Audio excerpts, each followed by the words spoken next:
என்னோட கிச்சனில் இருக்கிற விநாயகர் பாருங்கள், லக்ஷ்மி குபேரர், இந்த நந்தி பகவான் எல்லாரையும் நமஸ்கரிச்சுட்டு தான் சமையலுக்கு வருவேன். வாங்க வீடியோக்கு போகலாம். நான் வந்து இன்னைக்கு ஹேர் ஃப்ரையர் அதை வச்சு ஒரு சிப்ஸ் சொல்லித்தரேன்.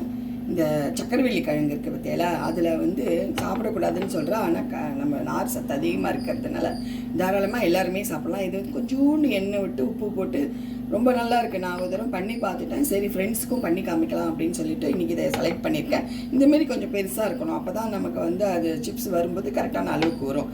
இது வந்து தோல் சீவிட்டு ஸ்லைஸ் போட்டுட்டு உங்களுக்கு எப்படி ஸ்லைஸ் போட்டிருக்கேங்கிறத காமிக்கிறேன். இப்போ நம்மளோட அந்த சக்கரவள்ளி கிழங்கு பார்த்தீங்கன்னா இந்த அளவுக்கு திக்னஸ் போட்டு இந்தமாரி நல்லா தண்ணிக்குள்ளே போட்டுட்டு எடுத்து இந்த மாதிரி வந்து காய வச்சுருங்க. அதுக்கு காயட்டும், ஒரு 10 நிமிஷமான காயட்டும். அதுக்கப்புறம் அடுத்த ப்ராசஸ் என்னன்னு சொல்கிறேன். இது காஞ்சி எடுத்து நான் இப்போ இதை எடுத்துன்னு வந்துடுறேன். இப்போ வந்து இதில் வந்து ஒரு 2 டீஸ்பூன் பக்கம் எண்ணெய் சேர்த்துக்கலாம். கொஞ்சம் வந்து உப்பு சேர்த்துக்கலாம். மிக்ஸ் பண்ணிவிட்டு இந்த பாக்ஸில் போட்டு நம்ம செட் பண்ணலாம்.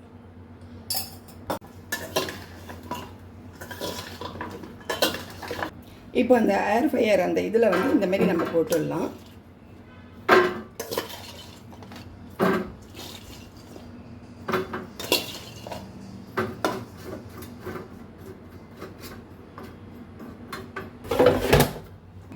இப்போ வந்து 10 மினிட்ஸ் வச்சுருக்கேன். 160 டிகிரி ஹீட்டில் வச்சுருக்கேன்.